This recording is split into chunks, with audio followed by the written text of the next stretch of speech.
大家好，欢迎来到妙招多。家里的冰箱使用的时间长了，上面留有很多的污渍和细菌，我们光用水是清洗不干净的哦。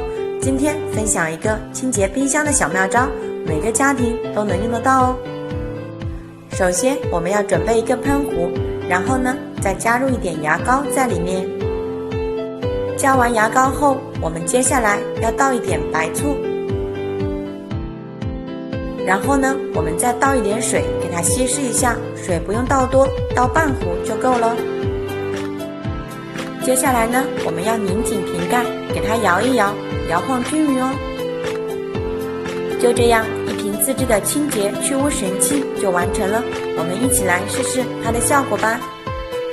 我们就像这样子喷在冰箱的隔层上面，大家注意看，你看喷上去的时候，油污就自动溶解了。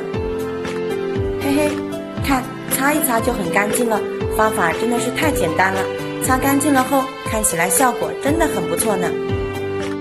我们再把上面的隔层给它擦干净，大家看这效果杠杠的吧？